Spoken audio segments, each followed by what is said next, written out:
салганда 40 проба салынат. Анан средним ар бирөөнө 5тен болгон бир 200 анализ жасалат. Бир нече бейтаптын анализин жабдууга салган дарыгерлер саналуу мүнөттө эле анын жыйынтыгын алышат. Оорукананын лабораториясы ишке киргенден бери Ысык Көл облусунун Тоң, Түп жана Жети Өгүз райондорунун тургундарына абдан жеңил болду. Жергиликтүү эл мурдагыдай убара болуп борборго же аймактагы жеке лабораторияга кайрылбайт. Учурда Ысык Көл облустук бириккен ооруканасы толук түрдө санариптештирүүгө өткөн. Баары электрондоштурулган. Бейтап кайрылары менен электрондук кезекке турат. Райондон келген анализдердин жыйынтыгын болсо электрондук дарегине же WhatsAppка жиберишет. Дарыгерлер мурдагыдай колго жазбастан ооруканага кайрылган бейтаптын илдети боюнча маалыматты электрондук түрдө киргизет. Электрондук иш алып барууну камсыздоо максатында күчтүү сервер орнотулган. Санариптештирүү биринчи кезекте коррупциялык көрүнүштөрдү жойду. Эң негизгиси кайрылган бейтаптын укугу корголот. Экинчи жагы дарыгерлерге да иштөөгө ыңгайлуу. Ошол эле учурда дарыгерлердин жоопкерчилиги да жогорулайт. Любой келген регистрацияга келген больной регистрация өтөт. Колуна квитанция берилгенден кийин врачтын жоопкерчилиги пайда болуп калат. Аны эч ким жашыра албайт. Эртеңки күнү оорулуу врач келип мен бул эле көргөн жокмун деп айта албайт. Анткени себеби компьютерге түшүп калат. Ооруканага видео байкоо камералары да коюлган. Дарыгер орой мамиле жасай турган болсо, баары видеого катталат. Бул аймактарды өнүктүрүү жана санариптештирүү жылынын алкагында Ысык Көл облусунда ишке ашкан жетишкендиктердин бири. Дем алганбыз. Быйыл Талас облусуна да 50 компьютер жеткирилди. Бул компьютерлер медициналык кызмат көрсөтүүнүн биринчи баскычын санариптештирүү, электрондоштурууга жумшалды. Анан азыркы келген жаңы аппаратта, цифровой флюор аппаратта бунун баары больной түшөр замат эле бул автоматически компьютерге түшөт, компьютерден ооруларга шыр эле результатын бере алабыз. Жалпы базага 37 000 жарандын ден соолугу боюнча маалымат катталган. Баары электрондук негизде болгондуктан эң оолу дарыгер үчүн, анан албетте бейтап үчүн да жеңилдик жаралды. Райцентрдердин баарына интернет, кабелдик интернет коюлду. Ал эми айыл жергесиндеги жана үй бүлөлүк дарыгерлер топторуна коюлган компьютерлерге роликтер аркылуу бүгүнкү күндө бардык жерде Талас обласу боюнча 100% десем, ошо 100% интернет коюлуп чыкты. Региондорду өнүктүрүү жана өлкөнү санариптештирүү жылынын алкагында Ош шаарындагы жаңы ачылган калкты тейлөө борборуна 19-июлда президент Сооронбай Жээнбеков да барды. Борбордун иши жаңы форматта автоматташтырылган режимде жүргүзүлөт. Бул жерде паспорт берүү кызматы жана жарандык актыларды каттоо боюнча бир нече кызматтар көрсөтүлөт. Күнүнө 1000ге чейин адам тейлөнет.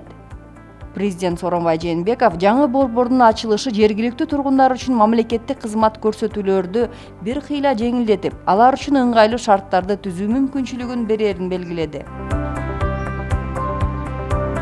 Нарын аймактык ветеринардык лабораториясы 90% жаңы жабдыктар менен камсыз болду. Буга жалпы 19,5 миллион сом коротулуп, бүгүнкү күндө аппараттар иштеп баштады. Бул үчүн адистер дагы окуудан өтүп келишкен. Мындай аракет Европа биримдигинин катарындагы лабораториялардын курамына кирүү болууда. Лабораторияда жалпы 6 бөлүм иш алып барат. Эң негизги бөлүм базарда сатыкта турган сүт жана эттин сапаты менен ылаңдарын текшерет. Буларга да заманбап типтеги жабдыктар келген. Бул термостат менен текшеребиз, твердотельный термостат. Буга азыр мен этти койдум.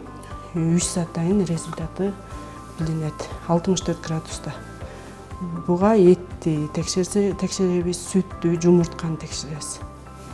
Эгерде положительный антибиотиктин калдыгы болуп калса, анда бизде мындай свет берет.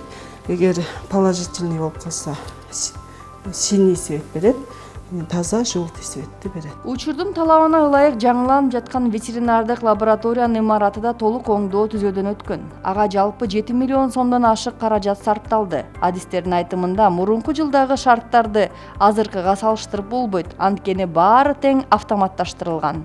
Мурунку менен азыркы салыштырганда азыр асман менен жерде. Биринчи эле алганыбыз бул эски здание болуп, негизи стерилдүүлүктү сакталганга аябай эле жакшы болуп калды. Бүт баары жаңырып, болгон тешиктердин баары жамалып жакшы болуп калды. Экинчиден болсо, жаңы оборудование келген себеби мунун убакыты да ылдам боло баштады. Өзүңүздөр көрүп тургандай тигинде бул автоматташтырылып, бүт баары убакыттан аябай эле утуп атабыз. Баткен районунун Карабулак айылынын калкынын саны 4000 чукул. Негизинен мал чарбачылыгы жана дыйканчылык менен алектенип келишет. Карабулак айылынын жаштарынын демилгеси менен айылдын инфратүзүмүн жакшыртууга аракеттер көрүлүп келет. Алгач эле туристтерди тартуу үчүн айылга арка курушуп, жол четинде аялдамаларды да өз каражаттарына жакшыртууда. Айылга мамлекет тарабынан да жакшы көңүл бурулуп жатканын жергиликтүү бийлик өкүлдөрү айтышат. Союз учурундагы жолдун тамтыгы чыгып, тургундарга түйшүк жаратып келген болсо, өткөн жылы 4 чакырым ички жолго асфальт төшөлгөн. Бул жумуштар аймактарды өнүктүрүү жылында аткарылган. Айылда өткөн жылы эски мектептин ордуна заман талабындагы 3 кабаттуу мектеп имаратынын пайдаланууга берилүүсү да жергиликтүүлөрдү кубандырат. 5 миллион сомдон ашуун каражат жумшалып, 375 орунду билим уясы окуучуларды кабыл алат. Жаңы мектепке киргенден бери биздин балдарда дагы көптөгөн кызыгуулар пайда болду. Себеби жаңы мектепте өтө шарт жакшы. Кааласак мына актовый залыбыз бар, спорт залдарыбыз бар. Балдар каалаган убакта компьютерге кирип сабак өтүп атабыз. Шарттарыбыз өтө жакшы. Балдарыбыздын да маанайы өтө жакшы. Карабулактык келиндер кыргыздын кол өнөрчүлүгүн да аздектеп келишет. Муундан муунга уланып келе жаткан килемчилик бул айылда кеңири жайылган. Жумуш жок деп отуруп албай 3-4 келин топтолуп, буйртма менен килем согушат.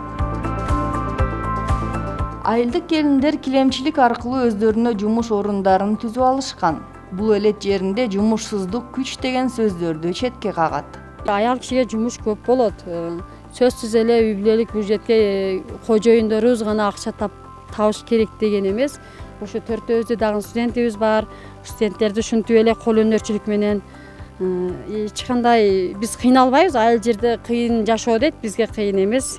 Айран сүтүбүз бар, аны сатабыз. Мындай заказдар келсе килемдерди токуйбуз. Жалал Абад облусунда айтылуу Арстанбап ата аймагы бар. Ал өзүнүн кооздугу, уникалдуу жаңгак токойлору менен таанымал. Туризмдин мекени делген Арстанбап ата аймагына жыл сайын эс алууга келгендер миңдеп саналат. Көпчүлүгү чоң кичине шаркыратма суусун көрүүгө ашык болуп келишет. Келген туристтерди ушу жакшыраак күтүп алайлык деген даярдыкты кылып атабыз эми. Келген конокторду жакшы күтүп, мына местелерди кылып кичине болсо эми тин тыпыр кылайлык деп ошого даярда соток кичине ушу курт, карахат дегенде өзүбүз оригинал эмелерден сатып, ушу келген конокторду жакшы күтүп алсак, бизге да жакшы. Келген конокторду шаркыратма суусуна алып чыгып, кайра алып түшүү кызматын көрсөткөн айдоочулар бар. Жол тандабас темир тулпарларын оңдоп, келе турган эс алуучуларга кызмат көрсөтүүгө даяр турушат. Шаркыратма суусу тоо башында болгондуктан жолу татаал. Унаанын бардыгы эле чыгып түшүп албайт. Туристтердин келишине карата айыл өкмөтү даярдыгын көрүп жатат. Борбордук көчөнүн 1 чакырым аралыгына жаңы асфальт басуу аракети көрүлүүдө. Мурда бул жолдун абалы начар болуп, келген эс алуучуларга ыңгайсыздык жаратчу. Айыл өкмөттүн салымы жана гранттын колдоосу менен эми оңдолуп жатат. Биздин туристтердин эң өзүнө тарта турган жер кичи шаркыратма болуп эсептелет. Ошонун жолуну 650 метр бетондодук. Ошондо эле бүгүнкү күндө байкап болсоңор керек, Арстанбаптын центральный жолу болгон. Бияктан 4 балдар лагери, бир турист пансионат жайгашкан. Ошол жолду Steam грант аркылуу бул асфальттоо бүгүнкү күндө башталды. Кудай буйрса, келишим негизинде 1 айдын ичинде бүтөт. 2019-жыл президент тарабынан региондорду өнүктүрүү жана өлкөнү санариптештирүү жылы деп жарыяланган.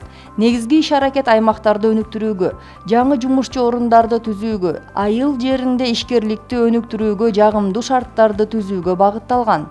Региондорду өнүктүрүү менен катар өлкөнү санариптештирүү бул эки багыт бири-бири менен тыгыз байланышта. Билим берүү, саламаттыкты сактоо, социалдык коргоо тармактарында санарипти колдонуу аркылуу кызматтардын сапатын жакшыртуу мүмкүнчүлүктөрү арбын. Учурда өлкөнүн бардык региондорунда, бүткүл өлкөнүн масштабында жаңы технологиялар колдонулуп, өнүгүү темпине жаңы дем берилип жатат.